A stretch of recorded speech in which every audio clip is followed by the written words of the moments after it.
सो hey guys, कैसे हो आप लोग। आज हो गई 25 अगस्त एंड मैं 21 तारीख को जो है मुंबई गया था मेरा डीवी करवाने के लिए। 23 को डीवी था 11 बजे। सो चलो एक बार कागज डिस्कस कर लेते हैं कौन कौन सा कितना चाहिएगा। ठीक है, तो ये अटेस्टेशन फॉर्म है यहाँ से लेके और जो 11वां नंबर है कागज का यहाँ तक ये वाला। सो इंस्ट्रक्शन से पहले तक का ये जो 11वां नंबर है आइडेंटिटी कार्ड का, यहाँ तक कि आपको 4 कॉपी रेडी करनी है। 4 कॉपी कंप्लीटली ओरिजिनल में रेडी ना भी करो तो भी कोई बात नहीं, क्योंकि चल जाता है ये। और इसमें होता क्या है, 2 कॉपी ओरिजिनल रखो, 2 कॉपी इसकी फोटोकॉपी करा के टोटल 4 कॉपी उनको देनी है। सो 4 कॉपी ओरिजिनल रखोगे तो भी कोई दिक्कत नहीं, अगर फोटोकॉपी करा के रखोगे तो भी कोई बात नहीं। ठीक है, अभी एक एक कागज की बात कर लेते हैं एक बार। यहाँ पे आप अपना सरनेम डालो, कुछ लगाते हो तो। मैं कुछ नहीं लगाता। यहाँ पे ओनली शिव शक्ति, यहाँ पे बलवंत, और आगे कोई मैंने हटाया नहीं है, जोड़ा नहीं है नाम में। यहाँ पे कुछ नहीं। प्रेजेंट एड्रेस यहाँ पे मेरा पंचकुला का मैंने एड्रेस डाल दिया जो भी फिलहाल है। एंड यहाँ पे होम एड्रेस, ठीक है, जो मेरा जिला है जहाँ पे रहता हूँ परमानेंटली, वहां का एड्रेस है। उसके बाद जहां से जहां तक रहा हूँ 21 साल के बाद की उम्र में। 21 साल का जब मैं था तो मैं जॉब पे आया था 20 साल की एज में एक्चुअली। तो 21 से मैं यहीं रह रहा हूँ, 21 से 23 2 साल। मैंने यहाँ पे लिख दिया 2020 से और 23 तक का अभी तक का। एंड यहाँ पे फिर मैंने पूरा पूरा एड्रेस दे दिया, यहाँ पंचकूला मुख्यालय डाल दिया। राइट, उसके बाद में यहाँ पे फादर्स नेम मैंने डाला, यहाँ पे इंडियन डाला, यहाँ पे प्लेस ऑफ बर्थ डाला, जो मेरा घर का एड्रेस है वो डाल दिया मैंने। यहाँ पे मैंने डाल दिया उनकी नौकरी का टाइप, और यहाँ पे फिर मेरा जो घर का पता है वो यहाँ पे मैंने लिख दिया सेम। ठीक है, सेम लिख दिया क्योंकि यहाँ पे लिखने की जगह नहीं है, तो मैंने लिख दिया SAME, सेम। ओके, यहाँ पे mother's name Indian and all that. ठीक है, वाइफ में टिक टिक टिक कर दिया, अभी अनमैरिड हूँ। भाई में मैंने लिख दिया यहाँ पे मेरे भाई का नाम और यहाँ पे डिटेल्स जितनी। उसके बाद बहन पे टिक टिक कर दिया क्योंकि बहन है नहीं। ठीक है, उसके बाद आ गया पेज नंबर 3। यहाँ पे पुत्र पुत्रियों वाले में टिक टिक कर दिया, काट दिया, इसको कुछ आएगा नहीं। यहाँ नेशनैलिटी इंडियन, यहाँ डेट ऑफ बर्थ, यहाँ पे कितने साल का मैं अभी हूँ, 23 साल 11 महीने लिख दिया। मैट्रिकुलेशन यहाँ पे मैंने लगा दी 15 साल 8 महीने। एंड फिर यहाँ पे जींद हरियाणा, यहाँ पे जींद हरियाणा, और रिलीजन हिंदू, जनजाति कुछ नहीं, तो नो लिख के और यहाँ पे डैश कर दिया। ठीक है, उसके बाद शैक्षणिक योग्यताएं वाले में देख लो। यहाँ पे आपको अपना डालना है 10वीं का स्कूल का नाम, यहाँ 12वीं के स्कूल का नाम, यहाँ पे ग्रेजुएशन की यूनिवर्सिटी कॉलेज जो भी था। ठीक है, यहाँ पे डेट का एक्चुअली यहाँ पे क्या करना है, यहाँ पे ईयर डाल देना। मैंने 1/4/2013 एंड 1/4/2015 डाला था। 2013 से 15 तक 9वीं 10वीं मैंने यहाँ की। छोड़ने की तिथि में मैंने साल डाल दिए 2015, 17 और 20। ओके, ग्रेजुएशन तक की डिटेल्स मैंने डाल दी है। उसके बाद कि आप किसी के दिन नौकरी कर रहे हैं या की है तो इसका विवरण देना था। मैंने की है तो मैंने यहाँ पे लिख दिया 5/10/2023 से 13/7/2023 तक, और क्लर्क, और मेरा फंक्शन लेवल कितना था, मतलब पे स्केल कितना था, एंड डेस्क जॉब थी, ये सब लिख के। और यहाँ पे मैंने एम्प्लॉयर का एड्रेस यानी DSC director of secondary education का एड्रेस डाला। एंड यहाँ नौकरी छोड़ने का कारण बताया, resign due to another job, ऐसा कुछ करके। उसके बाद ये यहाँ पे इन सब में नो आ जाएगा। ठीक है, अगर किसी के साथ कुछ हुआ है तो वो यस डाल सकता है, वरना नो लिख देना।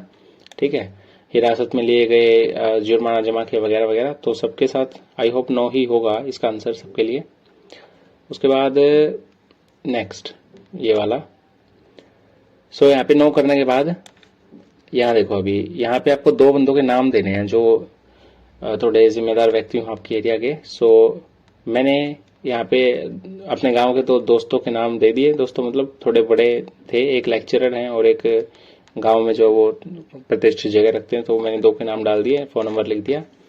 क्या होगा कि उनको हो सकता है कि पास के पुलिस थाने बुलाया जाए या फिर पास के पुलिस थाने से फोन आए आपके रिगार्डिंग, पूछेंगे कि आपका नेचर कैसा है। ठीक है, यहाँ पे आप सिग्नेचर कर दो, तारीख लिख दो जिस दिन आप भर रहे हो। ये ध्यान रखना कि जिस दिन आप अटेस्ट करवाओगे डॉक्यूमेंट्स को, उससे पहले की तारीख डालना, अटेस्टेशन के बाद की मत डालना, या फिर अटेस्टेशन के डे की डालना। ठीक है, अटेस्टेशन की तारीख डाल देना, उससे पहले की डाल सकते हो, उसके बाद की नहीं डाल सकते हो। ठीक है, प्लेस लिख दो जहां से बैठ के आप फॉर्म भर रहे हो। फॉर एग्जाम्पल मैंने पंचकुला लिखा था। एंड नेक्स्ट अभी छठा नंबर, ये देखो, इन सारे ऑफिसर्स में से आप किसी के भी साइन ले सकते हो। मैंने लिए थे पहले के, यानी कि राज्य सरकार के जो गेजेटेड ऑफिसर हैं उनकी, लेक्चरर्स के बेसिकली। सो यहाँ पे अपना नाम डाल दिया, विगत 1 साल 2 महीना कर दिया। अभी क्या है ना कि जो जिस गेजेटेड ऑफिसर से आप छठे नंबर का फॉर्म भरवाओगे उसी से आपको जो है 10वें नंबर का भरवाना है। ठीक है, ये वाला 10वें का, ये वाला जो ए पार्ट है वो भरवाना है। उसके बाद 10वें का बी आप जिससे भरवाओगे उसी से आपको 11वां भरवाना है, ये वाला, ये वाला। ठीक है, और यहाँ पे जो है वो आपका काम खत्म हो जाएगा। अभी वापस चलते हैं छठे पे। So this one, okay. So यहाँ पे बस कुछ नहीं, ये लिखवाना है कि मैं श्री श्रीमती कुमारी जो भी आप, जैसे श्री शिव शक्ति को विगत 1 साल 2 महीने से जानता हूँ। यहाँ पे फिर वही सेम इंग्लिश में, यहाँ पे स्थान पंचकुला, दिनांक उस दिन की डेट, और यहाँ पे जो है वो स्टैंप लगवा दी। यहाँ पे जो वो लेक्चर का मैंने नाम लिख दिया, या एक दो में उन्होंने लिख दिया था, बाकी में मैंने लिख दिया, तो कोई बड़ी बात नहीं है, सिंपल। सातवें में ये वाला है ना, सातवां जो है वो आप फिलहाल मत भरना। अगर भर दिया है तो यहाँ पे दिनांक और प्लेस जो है उस पर फ्लूइड लगा लेना, व्हाइटनर लगा लेना, क्योंकि अभी ये जो है ये मुंबई जाके भरना पड़ेगा। I take appointment as tax assistant in Mumbai income tax department, यहाँ पे आ जाएगा। एंड अपॉइंटमेंट नंबर यहाँ पे आपको एक फाइल मिलेगी वहां पे जाके, ठीक है, उस फाइल पे एक नंबर होगा, वो नंबर आपको यहाँ डालना है। जिस दिन का आपका डीवी है उस दिन की आपको यहाँ पे डेट डालनी है, एंड तब आगे काम होगा। ठीक है, सो अभी इसको मत भरना, भर दिया है कोई बात नहीं, व्हाइटनर अपने साथ ले जाना या फिर लगा लेना, अभी भी लगा लेना। ठीक है, इसको इनको साफ कर देना, जगह को एंड डेट को। उसके बाद 8वां,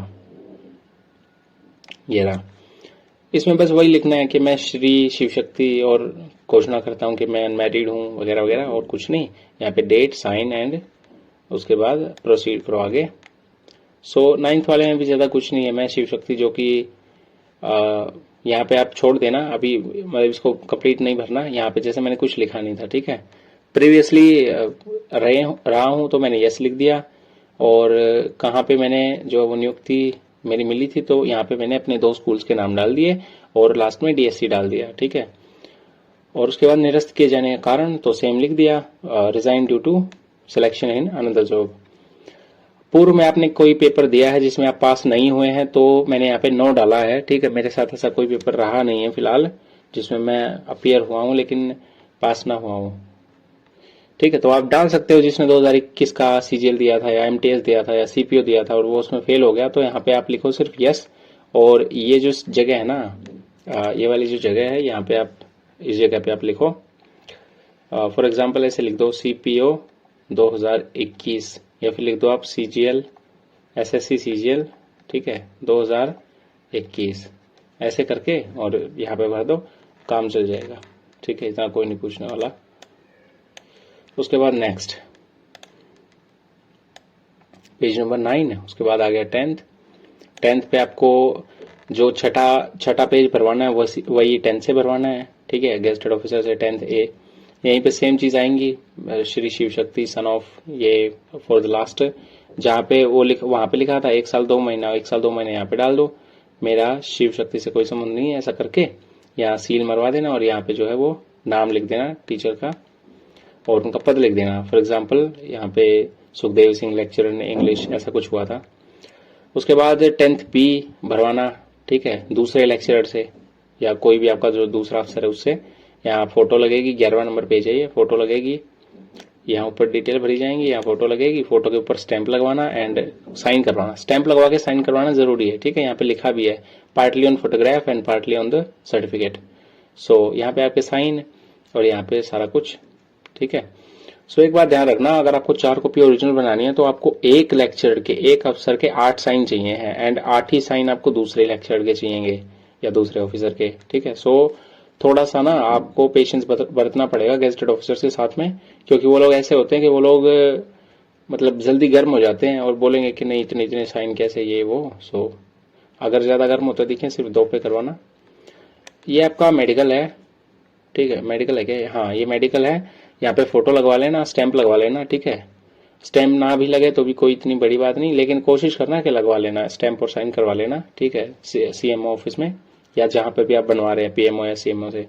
यहाँ पे फुल नेम, यहाँ पे एज, यहाँ पे आप डाल देना नो, अगर नो बनता है आपका यहाँ पे नो कर देना, ठीक है। लास्ट वैक्सीनेटेड में डाल देना कोई भी, जब आपको लगा हो वैक्सीन, और नहीं लगा हो तो देख लेना अपने हिसाब से। मेरे साथ ऐसा हुआ था कि मुझे सुई से डर लगता है तो मैंने डाल दिया अप्रैल, डाल दिया मैंने अप्रैल 2023। सो यहाँ पे फिर लिख दो कि नहीं नो, मतलब कर लेना अपने हिसाब से ना इसको, ये तो सिंपल है, इतना कोई वो नहीं। यहाँ पे भर देना मदर की एज क्या है, ऐसे ही फादर की, सिस्टर की, ये सब पूछा गया। यहाँ पे फिर आप साइन करना, ठीक है। यहाँ पे कैंडिडेट के साइन होंगे मेडिकल ऑफिसर के सामने, ठीक है। कोई क्लर्क हो वहाँ पे सेम ऑफिस में तो उनके सामने साइन कर लेना, ठीक है। फिर आपके यहाँ पे साइन होंगे, यहाँ पे मेडिकल ऑफिसर के साइन होंगे। इसमें बस एक बात है जो ध्यान रखने लायक है, एंड दैट इज कि ये जो सर्टिफिकेट है ना, यहाँ सब कुछ भरने के बाद और यहाँ पे सिग्नेचर स्टैंप लगने के बाद यहाँ रजिस्ट्रेशन नंबर जरूर लिखवाना डॉक्टर का। रजिस्ट्रेशन नंबर के बिना जो है वो काम नहीं चलेगा। मेरे वाले में यही कमी है, मेरे वाले में बाकी था भी। सो मुझे जो ज्वाइनिंग के टाइम पे रजिस्ट्रेशन नंबर उनको देना है, ठीक है। इसका ध्यान रखना बस, साइन एंड स्टैंप सब कुछ हो जाएगा, रजिस्ट्रेशन नंबर जरूरी है, उनको बोलना पर्सनली। अगर डॉक्टर लिख दे तो अच्छी बात है, ना लिख दे तो उनको ये बोलना कि सर ये प्लीज लिख दो, ठीक है। यहाँ पे आपके साइन होंगे डब्बे में, एंड ये कंप्लीट हो जाएगा।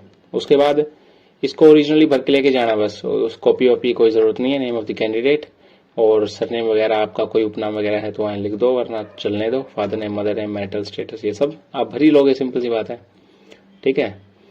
एंड उसके बाद यहाँ पे भर लेना, ठीक है। अनदर एड्रेस में कब से कब तक रहे थे, पुलिस स्टेशन क्या है, डिस्ट्रिक्ट क्या है, सारा कुछ भरने के बाद अभी डॉक्यूमेंट्स की बात कर लेते हैं थोड़ा, ठीक है। तो देखो भाई ऐसे है कि ये जो है ये 4-4 सेट लेके जाने हैं, ठीक है, अटेस्टेशन फॉर्म के, ठीक है। यानी कि पेज नंबर 1 से 11 तक के। अभी 3 जो पेजेस हैं वो मेडिकल के हैं। मेडिकल को ओरिजिनल लेके जाना, ठीक है। कॉपी की उसकी खास कोई जरूरत पड़ेगी नहीं, ठीक है, ओरिजिनल। उसके बाद 2 पेज जो है वो आपका डिक्लेरेशन वगैरह है, डिक्लेरेशन बोल लो, स्टेटमेंट बोल लो, ठीक है, डिक्लेरेशन। ये ओरिजिनल में दे देना, इसकी कॉपी की जरूरत नहीं पड़ेगी। जहां कॉपी की जरूरत पड़ेगी वो है आपका 10 से लेके ग्रेजुएशन तक का, ठीक है। 10 से लेके ग्रेजुएशन तक की सारी कॉपीज आप सेल्फ अटेस्टेड विद डेट, ठीक है, विद डेट, ठीक है, self attested with date. Sequence क्या रहेगा, 10वीं का सर्टिफिकेट। अगर आप हरियाणा बोर्ड से हैं तो सर्टिफिकेट नहीं होता है, ठीक है, यूपी बोर्ड में शायद नहीं होता है। सो 10वीं के बाद 12वीं मेरी सीपीएसई से है तो 12वीं के बाद मेरा पासिंग सर्टिफिकेट मार्कशीट के बाद। उसके बाद ग्रेजुएशन का फर्स्ट सेमेस्टर से 6th सेमेस्टर तक का, एंड देन ग्रेजुएशन की डिग्री, और यहाँ पे खत्म। उसके बाद में आईडीज लगेंगी आपकी 4 में से जो 2 आईडी हैं वो आपकी होंगी आईडी, और जो 2 आईडी हैं वो आपकी होंगी एड्रेस प्रूफ, ठीक है, एड्रेस प्रूफ। अभी ये देखो, इसमें बहुत सारे लोग कंफ्यूज होते हैं कि ये चीजें कैसे काम करेंगी। अगर आपके पास है नंबर 1 आधार कार्ड, 1 मिनट इसका कलर चेंज करते हैं, ये करते हैं। अगर आपके पास है आधार, ठीक है, तो वो आईडी और जो एड्रेस है दोनों होता है, लेकिन वो काम एक ही की तरह करेगा, ठीक है। अगर आपको आईडी की तरह करवाना, आईडी की तरह चलाओ, आधार की तरह करवाना, मतलब एड्रेस की तरह करवाना है, एड्रेस की तरह चलाओ, लेकिन दोनों का काम एक साथ वो नहीं करेगा। दूसरा है पेन जो है वो आपका आईडी का काम करेगा, ओके। फिर तीसरा आपका वोटर आपका आईडी तो करेगा ही, सिंपल सी बात है, एड्रेस की तरह काम करेगा। एंड फोर्थ है ड्राइविंग लाइसेंस, वो आपका आईडी है और एड्रेस की तरह भी कर सकता है, लेकिन आईडी ज्यादा काम करेगा वो। एंड फिफ्थ हो गया आपका इलेक्ट्रिसिटी बिल, ठीक है, इलेक्ट्रिसिटी या वाटर बिल, वो आपका रहेगा रेजिडेंस प्रूफ, यानी कि एड्रेस प्रूफ के जैसा, ठीक है। आप बैंक की पासबुक लेके जा सकते हो, ठीक है, बैंक की जो पासबुक है वो आपका एड्रेस प्रूफ की तरह काम करेगा। आपका पासपोर्ट आप लेके जा सकते हो, ठीक है, पासपोर्ट आपका आईडी की तरह काम करेगा। सो ऑल दीज थिंग्स आपको 2 लेके जाना है। फॉर एग्जाम्पल मैंने क्या दिया था, मैंने आधार एंड पेन दिया था, ठीक है। मैंने आईडी में दिया था PAN card and driving licence, and मैंने पेन कार्ड एंड डीएल मैंने दिया था आईडी में, and vote card and Aadhaar मैंने दिया था एड्रेस प्रूफ में। सो मेरा जो है वो सिर्फ कार्ड्स में काम चल गया था, मेरे को कोई अलग से कोई बड़ा डॉक्यूमेंट नहीं देना पड़ा, सिर्फ कार्ड्स में मेरा काम हो गया था। ठीक है, सो इनकी एक एक कॉपी आप लेके जाना सेल्फ अटेस्टेड, एंड ये ओरिजिनल में भी आपसे पूछे जाएंगे। ठीक है, वहां पे मांगे जाएंगे। अभी डिजी लॉकर में क्या करना है आपको, डिजी लॉकर में आपको डॉक्यूमेंट्स अपने अपलोड कर लेने हैं ऑनलाइन। ठीक है, जैसे 10वीं सिलेक्ट करके 10वीं का नंबर भर के और 10वीं की डिग्री आपकी आ जाएगी, उसमें सर्टिफिकेट आ जाएगा। फिर 12वीं का, फिर ग्रेजुएशन, फिर डीएल ड्राइविंग लाइसेंस, फिर वोटर आईडी, फिर pan card, Aadhaar card, pan card and 10वीं 12वीं ग्रेजुएशन, ये सब जरूरी है। ठीक है, किसी का अपलोड ना हो कोई बात नहीं, ओके है। ठीक है, मेरी 10वीं अपलोड नहीं हुई डिजी लॉकर में तो चल गया काम, मैंने उनको बोल दिया कि मैडम नहीं आ रही है मेरी 10वीं की डिग्री। ठीक है, सो कोई ऐसा पैनिक नहीं होना, कोई टेंशन नहीं लेना, एकदम सिंपल काम है। ठीक है, जाना सुबह ट्रेन में मस्त हो गए अपना, या जैसे भी आप जाओगे वो अपने हिसाब से देख लेना, लेकिन 10-11 बजे के बाद में भी एंट्री आराम से है। ठीक है, आराम से जाना उधर, डॉक्यूमेंट्स रेडी करके। वहां पे ये मत करना कि वहां पे जाके आप सब कुछ भरने बैठ जाओगे। मैंने जैसे ऐसे किया था, मैं 4 कॉपीज लेके तो गया, लेकिन मैंने भरी हुई नहीं थी, सिंगल कॉपी मैंने भर रखी थी, ये सोच के कि जहां गलती होगी मैं देख लूंगा अपना।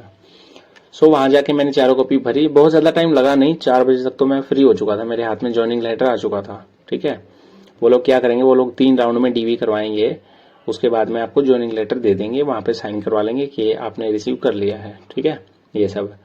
सो जो लोग डीवी एक्सटेंड करवाने की सोच रहे हैं प्लीज ना करें। ठीक है, डीवी तो करके आओ यार, उसके बाद में ज्वाइनिंग को एक्सटेंड कर लेना थोड़ा, अगर आपको 2023 का सीजीएल का मेंस देना है तो। ठीक है, सो इसमें इतना कोई इश्यू नहीं आएगा, वो लोग भी समझते हैं इस बात को, और वो लोग भी ये बोल ही रहे थे कि मतलब एक्सटेंशन वगैरह देना पड़ेगा स्टूडेंट्स को, वरना उनकी प्लानिंग ये है कि वो अक्टूबर के शुरू में जो है वो ज्वाइनिंग देंगे। ठीक है, सो थोड़ा बहुत हमको 15-20 दिन का एक्सटेंशन करवाना पड़ेगा सबको। अभी क्या है कि कॉपीज की फोटोकॉपी दुकान पास में ही है उधर। ठीक है, तो ज्यादा पैनिक ऐसे भी नहीं करना कि मेरा कॉपी नहीं लेके आया, कॉपी कैसे करवाऊं। ठीक है, कॉपी भी हो जाएगी सिंपली। और क्या रह गया, और ये है कि 1 सेकेंड, वो ये है कि अगर कोई रिजाइन वगैरह कर रहा है या किसी ने कर दिया, या कोई अभी डिपार्टमेंट में काम कर रहा है, एनओसी नहीं लेके आया है, तो भी कोई बात नहीं, आपको ज्वाइनिंग के टाइम पे एनओसी देनी है। बस आपकी फाइल में एक रिमार्क आ जाएगा कि अभी तक आपने एनओसी जमा नहीं करवाई है, एंड एनओसी जमा करवाने पर ही आपकी ज्वाइनिंग की जाएगी। ठीक है, उससे ज्यादा कोई रिमार्क नहीं आएगा। सो सिंपल है, अगर एनओसी ली है तो अच्छी बात है, नहीं ली है तो फिर आगे जाके मतलब हो जाएगा सब। सो ये बस डीवी है, इसमें बहुत ज्यादा कुछ है नहीं, घबराने की कोई जरूरत नहीं है। आप ट्रेन का बता देता हूँ, बहुत लोग पूछते हैं कि ट्रेन में आते टाइम, जैसे आते टाइम शाम की कर सकते हैं नहीं कर सकते हैं, तो देखो ऐसा है, 11 बजे जाओगे ना तो लगभग 3 बजे 4 बजे तक फ्री हो जाओगे। ठीक है, सारे डॉक्यूमेंट रेडी करके लेके जाना, पूरा का पूरा एक सेट बना लेना अपने डॉक्यूमेंट्स का, 11वीं से लेके 10वीं से लेके ग्रेजुएशन तक का, सेल्फ अटेस्टेड विद डेट। ठीक है, उसके बाद 4 कॉपी लेके, मतलब सिंगल कॉपी 4 पेज लेके जाना आप, आईडी एंड एड्रेस प्रूफ के। ठीक है, साथ में लगाना। उसके बाद 4 फॉर्म भर के लेके जाना, या 2 भर के लेके जाना, 2 कॉपी करवा लेना। ठीक है, सारा काम उधर जाके बन जाएगा। बाकी 7वें पेज नंबर का बस आपको ये ध्यान रखना है कि यहाँ पे ना अपना प्लेस नहीं डालना। ठीक है, जो 7वां पेज है उस पे अपना नहीं डालना, ये वाला जो पेज है, यहाँ पे मुंबई आएगा और यहाँ डेट उस टाइम की आएगी जिस दिन आप करवा रहे हो। ठीक है, यहाँ पे एक नंबर आएगा, उस नंबर को बड़े ध्यान से लिखना है। तो आपको एक वो नंबर देंगे, पूरा का पूरा एक लंबा नंबर होता है यहाँ पे, बल्कि आपको नीचे की तरफ भी थोड़ा लिखना पड़ सकता है, काफी लंबा होता है वो। और इससे ज्यादा कुछ है नहीं। ठीक है, करने को वहां जाके खुद आपको पता लग जाएगा। काम ऐसा करके लेके जाना, जो डॉक्यूमेंट बताए उनको रेडी करके ऐसा करके लेके जाना कि जाते ही आधे घंटे के अंदर आपका सारा काम खत्म हो जाए। ठीक है, उसके बाद डीवी शुरू हो जाए आपका तुरंत, आपको ज्यादा कुछ भरने की जरूरत ना पड़े। एक चीज और है, अपना जब जहां अभी आप रह रहे हो वहां का, एंड जहां आप परमानेंट रेजिडेंट हो जहां के, वहां का पुलिस थाने का एड्रेस, कंप्लीट एड्रेस आप लेके जाना। ठीक है, एसपी बैठते हैं कि एसएसपी बैठते हैं कि डीएसपी बैठते हैं, कौन बैठते हैं, वो आप कंप्लीट पता करके लेके जाना, फोन वोन करके। ठीक है, आस पड़ोस में जो मतलब जानकार हो उसे पूछ के, और गूगल भी कर लेने एक आध बार, जहां पे सुपरिटेंडेंट ऑफ पुलिस ऑफिस दिखाया था, office of superintendent of police, और कुछ भी है, फिर मान लो police lines sector 1 Jind Haryana, ऐसा कुछ करके पिन कोड के साथ में कंप्लीटली आप एक कागज पे लिख के लेके जाना। वहां पे आपको जरूरत पड़ेगी, 2-3 जगह वो लिखना पड़ेगा आपकी जो फाइल है ना, फाइल वेरिफिकेशन के लिए वापस आएगी आपकी जगह पे, एंड उस फाइल में जो आप एड्रेस लिखोगे उसी एड्रेस पे आएगी वो, ठीक है। सो एड्रेस को बड़े ध्यान से लिखना है, वहां पे आप गलती नहीं कर सकते, वो लोग बहुत ज्यादा पेजेस देंगे नहीं। अगर एक आध बार गलती हो जाती है तो आराम से उन सर्स को बोल दो कि सर यहाँ पे थोड़ी मिस्टेक हो गई है, एंड वो फिर आपको दूसरा पेज दे देगा। सो वहां पे शायद वो अटेंडेंट इतना काम ना करे। वैसे भी मुंबई के लोग बड़े अच्छे हैं यार, मेरा एक्सपीरियंस काफी अच्छा रहा है, ठीक है। रेलवे वाले भी अच्छे हैं, इनकम टैक्स वाले तो खैर हैं ही, क्योंकि वो तो अपना ही विभाग होने वाला है अभी। तो चलो फिर देख के आओ, आज की वीडियो में यही था। कोई कंफ्यूजन आती है तो आप कमेंट में डाल सकते हो, मैं कोशिश करूंगा कि सोल्यूशन उसका जल्दी से जल्दी प्रोवाइड कर दूं, ठीक है। ओके, फिर बाय फॉर नाउ।